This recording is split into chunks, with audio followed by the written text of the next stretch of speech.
Hello, good morning students. चलिए मिलते हैं फिर अपन आज के नेक्स्ट वीडियो के साथ में। लास्ट जो अपन ने टॉपिक पढ़ा था वो मेंडल्स आपके तीनों लॉ पढ़ लिए थे। लॉ ऑफ इंडिपेंडेंट असॉर्टमेंट तक अपन ने कर लिया था, अच्छे से समझ लिए थे तीनों के तीनों मेंडल्स आपके लॉ कैसे होते हैं, क्या काम करते हैं हमारी लाइफ में, कितनी उसकी इंपॉर्टेंस है, ये हमने जान ली थी। आज का जो वीडियो है वो हमारा बेस्ड है किसके ऊपर, मेंडल्स आपके जितने भी लॉ बने हुए हैं वो मेरे क्या काम आएंगे या आपके क्या काम आएंगे। देखिए ह्यूमन नेचर होता है, बिना काम के वो कोई भी चीज नहीं करना चाहता जब तक उसका कहीं ना कहीं उसमें क्या ना हो, वेलफेयर ना हो, जब तक उसका कोई ना कोई उसमें उद्देश्य पूरा ना होता हो तब तक क्यों करें हम कोई काम। ऐसे ही नहीं करते। हम खाना भी इसलिए खाते हैं क्योंकि हमें एनर्जी चाहिए होती है, अदरवाइज हम खाना भी ना खाएं। ये ह्यूमन टेंडेंसी है, ये ह्यूमन नेचर है, ये ह्यूमन बिहेवियर है। तो हम मेंडल्स आपके जो लॉ पढ़ रहे हैं, जो हमने 3 क्लासेस पढ़ी हैं, क्यों इतनी मेहनत करी है, ठीक है, तो उनके बारे में आज समझेंगे कि क्या हमारी लाइफ में मेंडल्स आपके लॉ कितना काम करके देते हैं, कितनी इंपॉर्टेंस है। भाई मार्क्स तो दिलवाएंगे 4 नंबर का क्वेश्चन तो आएगा ही आएगा, लेकिन उसके अलावा हमारी लाइफ में ये क्या प्रूव करके देते हैं कि हम मेंडल्स आपको पढ़े। चलिए तो आज चेक करते हैं कि मेंडल्स साहब ने जो लॉ दिए थे उनकी इंपॉर्टेंस क्या है हमारी लाइफ में, उसका हमारे उद्देश्य कितने पूरे हो रहे हैं, हमारा क्या हित है उससे। तो आज का जो टॉपिक बना हुआ है वो हमारा क्या है, इंपॉर्टेंस है इनहेरिटेंस लॉ की। मेंडल साहब ने जो लॉ दिए हैं हेरिडिटरी से रिलेटेड, जो एक जनरेशन से दूसरे जनरेशन में करेक्टर जाते हैं, तो जो 3 लॉ दिए थे कौन कौन से थे। The first law was law of dominance, second law was law of segregation which is also known as law of purity, and third law is independent assortment. तो क्या इसकी इंपॉर्टेंस है ये समझते हैं आज कि क्यों हमने पढ़े थे। चलिए देखते हैं। एक तो ये जो चीज मैंने बोर्ड पे लिखी है, शॉर्ट में लिखी हुई है, इनको मैं डिटेल में एक्सप्लेन करूंगा, ठीक है। चलिए पहले देखते हैं प्रेजेंस ऑफ डोमिनेंट कैरेक्टर। देखिए अपन ने लॉ ऑफ डोमिनेंस पढ़ लिया, उसमें मैंने आपको समझाया था कि हमेशा क्या होता है, जो कैपिटल लेटर है which is a bold letter also always represent itself in F1 generation, वो हमेशा अपने आप को क्या कर देता है, F1 जनरेशन में एक्सप्रेस कर देता है। इसका हमारी लाइफ में क्या फायदा है। देखिए बहुत सारे हमारे पास बॉडी में क्या होते हैं, जीन होते हैं। कुछ उसमें से कैसे होते हैं, लीथल जीन भी होते हैं। कैसे होते हैं, लीथल जीन होते हैं। लीथल जीन से हमारा मतलब है ऐसे जीन जो किसी ऑर्गेनिज्म में प्रेजेंट होते हैं, अगर उनकी पेयरिंग होती है, अगर उनका जोड़ा बन जाता है, उनका पेयर बन जाता है, ठीक है, तो क्या हो सकती है, उस एनिमल की या उस ऑर्गेनिज्म की क्या हो जाती है, डेथ हो जाती है। वो उस ऑर्गेनिज्म को क्या कर देता है, मार देता है, ठीक है। कि कोई भी ट्रेट देख सकते हैं जो लीथल हो, अगर कोई जीन ऐसा है वो कैसा है, लीथल है, तो वो क्या कर देता है, उसको मार देता है। लेकिन वहां हमें एक फायदा मिलता है किसका, डोमिनेंट जीन होने का। वहां पे कुछ डोमिनेंट जीन क्या कर देते हैं, लीथल जीन को क्या कर देते हैं, एक्सप्रेस होने से रोक देते हैं। क्यों रोक देते हैं, क्योंकि डोमिनेंट कैरेक्टर हमेशा F1 जनरेशन में अपीयर होगा, ठीक है, या कहीं भी जाएगा तो अपना इफेक्ट दिखाएगा, तो लीथल जीन को वो अपना काम करने ही नहीं देता। जैसे मान लीजिए अपन एक एग्जांपल पढ़ा था, कुछ ऐसा अगर अपन मान लीजिए इसको मान लेते हैं कि ये नॉर्मल जीन को एक्सप्रेस कर रहा है और ये हमारे कर रहा है किसी लीथल जीन को एक्सप्रेस, ठीक है। लीथल वाला कौन सा होगा, जो क्या करता है, डेथ का काम करता है। लेकिन ये एक ही कंडीशन में अप्लाइड है, जब ये दोनों रिसेसिव ट्रेट मिलते हों, ठीक है। लेकिन अपना देखेंगे कि F1 जनरेशन में क्या करेगा, अपने आप को कौन सा कैरेक्टर रिप्रेजेंट करवाएगा, डोमिनेंट वाला। भाई अपना असर कौन दिखाएगा, डोमिनेंट कैरेक्टर दिखाएगा। अगर डोमिनेंट कैरेक्टर अपना असर दिखा रहा है तो इस जीन को तो अपना असर दिखाने ही नहीं देगा। तो ऐसे में क्या हो जाती है, ऑर्गेनिज्म जिंदा रह जाती है, बच जाती है। लीथल जीन को अपना असर नहीं दिखाने देता है, लीथल जीन को अपना असर नहीं दिखाने देता। इससे हमारा फायदा क्या है, सर्वाइवेबिलिटी बढ़ जाती है। आप F2 जनरेशन में जब जाएंगे, ये तो F1 जनरेशन थी, F2 जनरेशन में जाएगी तब एक ऑर्गेनिज्म मर जाएगी, लेकिन बाकी फिर भी 3 क्या हो जाएंगी, बच जाएंगी। चलिए तो पहला ये हुआ कि डोमिनेंट कैरेक्टर हमें लाइफ देते हैं। डोमिनेंट कैरेक्टर हमें क्या करते हैं, लाइफ देते हैं। कैसे देते हैं, लीथल जीन से बचा करके। चलिए दूसरा देखते हैं, जीन कॉन्सेप्ट। मेंडल साहब की स्टार्टिंग ये लाइन याद कीजिए, क्या कहा था कि जितने भी कैरेक्टर होते हैं उन्हें कौन कंट्रोल करता है, फैक्टर्स, बाद में जिसे नाम दिया गया था जीन। जीन कॉन्सेप्ट ये कहता है कि हर कैरेक्टर के लिए एक जीन रिस्पॉन्सिबल है, और हमने जितने भी एक्सपेरिमेंट किए थे उनसे हमने ये प्रूव कर दिया कि जीन कॉन्सेप्ट क्या है, अपने आप में बिल्कुल सही काम कर रहा है। हमेशा क्या होता है, एक कैरेक्टर को कंट्रोल करने के लिए एक जीन होता है। तो 2 बातें मेंडल साहब ने प्रूव कर दी। 2019 में ये क्वेश्चन पूछा गया था बोर्ड में, ठीक है ना, याद रखना आपको। लॉ ऑफ डोमिनेंस पूछा था, साथ में पूछे थे इंपोर्टेंस, ठीक है। तो आपको एटलीस्ट 4 इंपोर्टेंस आनी चाहिए वहां पे लिखने के लिए, ये 4 कैरेक्टर आप मेंडल साहब के पूछे बताएंगे कि 2019 में जब क्वेश्चन आया था तो पूछा गया था राइट द 4 एन इंपोर्टेंस या right the importance of Mendel's law. आपको कुछ ना कुछ एटलीस्ट मैं 7 पढ़ा रहा हूं आपको, तो आपको 4 तो आनी ही चाहिए। चलिए देखते हैं, प्रूव जीन कॉन्सेप्ट हो गया। नेक्स्ट है एवरी जीन हैज 2 एलील्स। मैंने आपको अभी भी समझाया था कि हर जीन को कंट्रोल करता है, हर कैरेक्टर को क्या करते हैं, एटलीस्ट 2 जीन कंट्रोल करते हैं। कितने जीन कंट्रोल करते हैं? 2 जीन, 2 एलील कहते हैं जिन्हें, क्या कहते हैं? 2 एलील कहते हैं। जीन नहीं कहेंगे वहां पे, कौन सा वर्ड यूज करेंगे अपन? एलील। तो आपने एक चीज देखी थी या फिर आपने हर क्लास पढ़ा हो, वो एग्जाम्पल देता हूं मैं आपको।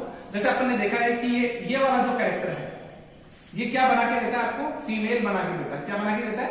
फीमेल बना के देता है। और ये क्या करके देता है? मेल बना के देता है। अगर ये ना हो, ठीक है, या ये ना हो, तो यहाँ पे कोई कैरेक्टर डिसाइड नहीं किया जा सकता, क्योंकि ये कितना एलील है? एक ही एलील है। हमेशा एक कैरेक्टर को कंट्रोल करने के लिए कितने होते हैं? 2 एलील होते हैं। कितने होते हैं? 2 एलील होते हैं, तभी काम चलेगा, वरना नहीं चलेगा। तो ये इंफॉर्मेशन किसने दी? मेंडल साहब ने दी। तो हमें पता चलेगा हर जीन को कंट्रोल करने के लिए, जो जीन्स कॉन्सेप्ट था ना हमारा कि एक कैरेक्टर को जीन कंट्रोल करता है, तो हर जीन के पास कितने एलील होते हैं? 2 एलील होते हैं, तभी तो काम होता है हमारा। एक एलील डोमिनेंट है, एक एलील रिसेसिव है, तो भी हमारा काम बन पाता है, अदरवाइज नहीं बनता। जैसे ये मेल और फीमेल डिसाइड होती है ना, वो ऐसे ही होती है। जब तक एक्स वाई नहीं आएगा तब तक मेल नहीं होगा। मतलब एक एलील कौन सा हो गया? एक्स, और एक एलील कौन सा हो गया? वाई। अगर दोनों एलील मिलेंगे तभी जाके मेल बनेगा, अदरवाइज कोई फायदा नहीं होगा। चलिए, तो 3 कॉन्सेप्ट हमने पढ़ लिए कि हर कैरेक्टर को कंट्रोल करने के लिए एक जीन होता है, और हर जीन के पास कितने एलील होते हैं? 2 होते हैं। ये किसने बताई है बात? मेंडल साहब ने, मैंने नहीं बताई। ये किसने बताई है? मेंडल साहब ने बताई। चलिए देखते हैं next, helps to understand new traits. हाँ, अपने याद करिए लास्ट क्लास में अपन ने कौन सा लॉ पढ़ा था? Law of independent assortment. अपन ने कितनी बड़ी टेबल बनाई थी?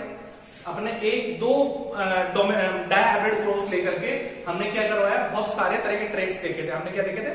बहुत सारे तरह के ट्रेड्स देखे थे। तो कई बार हमें जो वेरिएशंस देखने को मिलती है ऑर्गेनिज्म में, कई बार हमें क्या करते हैं? वेरिएशंस जो देखने को मिलती है, कई बार अपन देखते नहीं।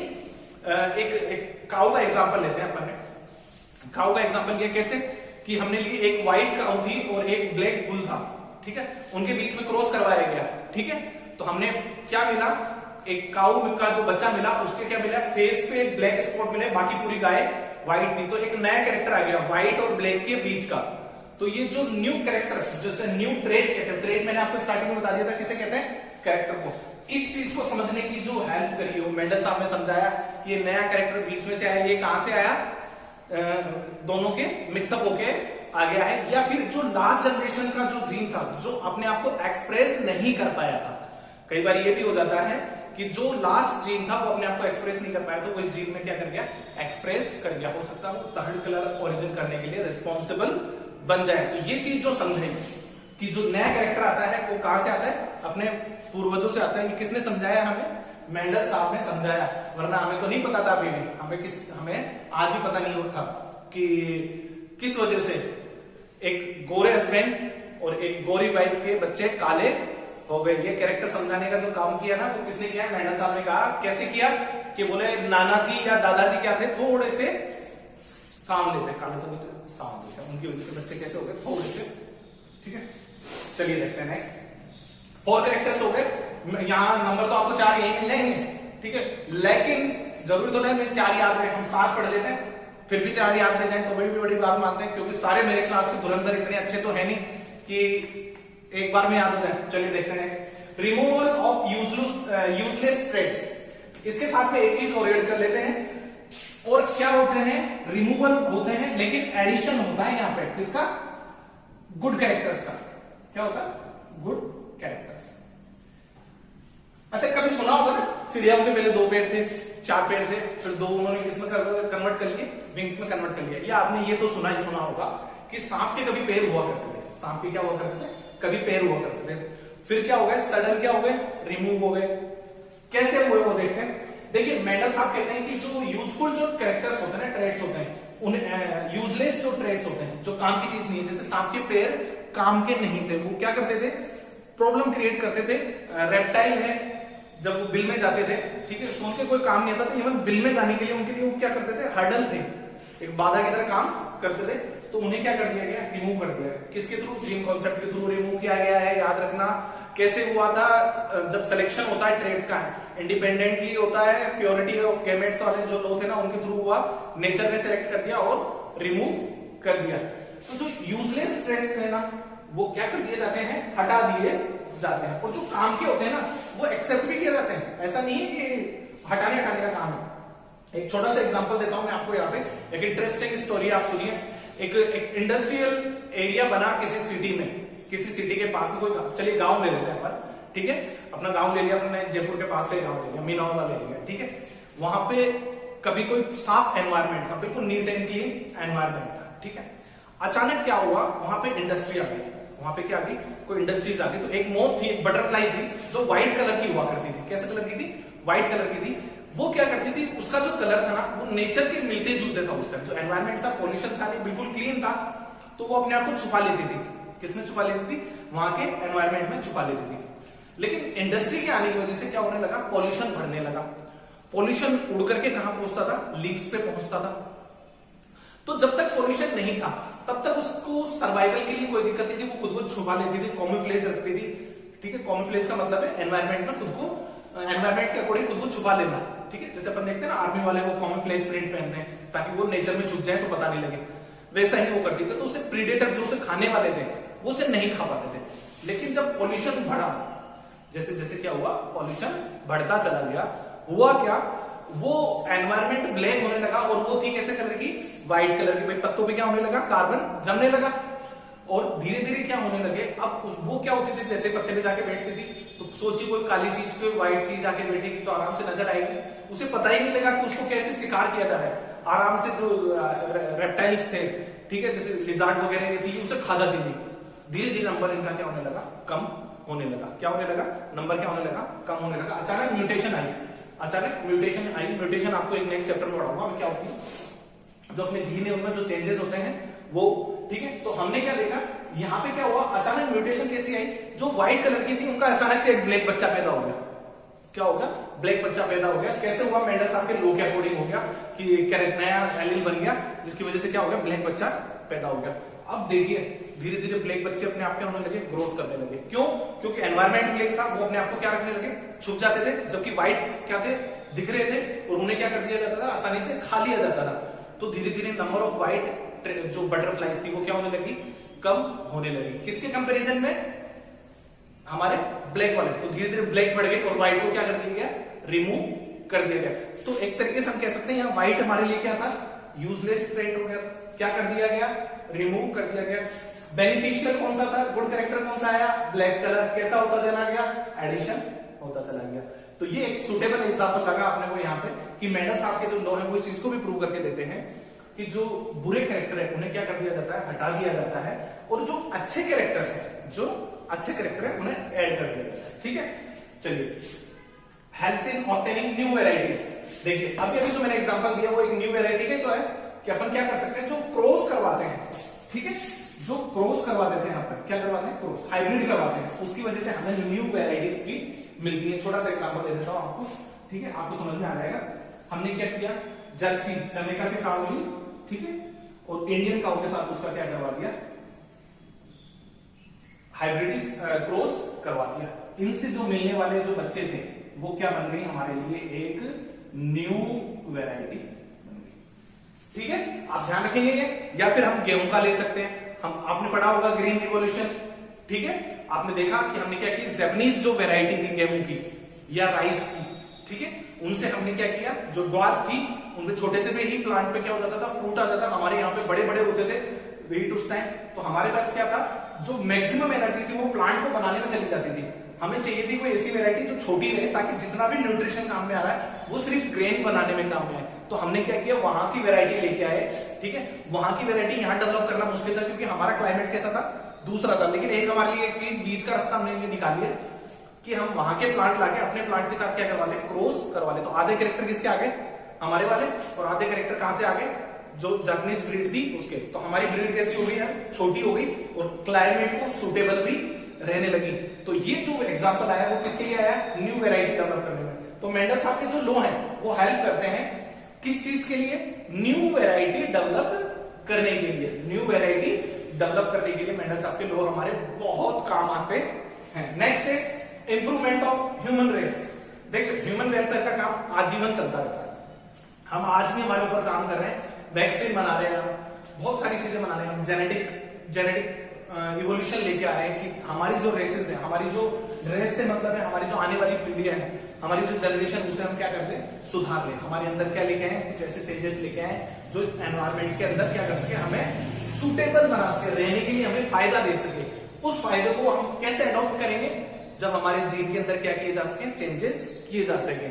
ठीक है, कोई भी मान लीजिए डिसीज है, जैसे अभी हमारे यहाँ पे कोरोना चल रहा है, ठीक है, तो कोरोना से लड़ने के लिए हमें एक वैक्सीन चाहिए, लेकिन अगर हमारा सोचिए जीन ही ऐसा बना लेते जो किसी वायरस को अंदर ही ना आने दे, तो ये इंप्रूवमेंट हो गया किसके अंदर, ह्यूमन रेस के अंदर। तो हम धीरे धीरे हमारे जीन्स को क्या कर रहे हैं, इम्प्रोवाइजेशन पे काम चल रहा है। इसके लिए जीन लाइब्रेरी वगैरह पे बनाई जा रही है, बहुत सारे रिसर्च इंस्टीट्यूट इस पे क्या कर रहे हैं, काम कर रहे हैं। चलिए 2019 का क्वेश्चन हो गया, और आई होप 2000 आपका जो अभी 21 आने वाला है जो पेपर आएगा, उसमें भी ये क्वेश्चन आपको पक्का देखने को मिलेगा, क्योंकि 2020 में जो क्वेश्चन आया था वो अभी अपन ने पढ़ा नहीं है, पढ़ने जा रहे हैं, बैक क्रॉस और टेस्ट क्रॉस पढ़ेंगे अपन, वो आया था। तो हो सकता है अगली बार वापस आपको ये क्वेश्चन मिले। क्वेश्चन मिलेगा कैसे आपको, explain purity of gametes law.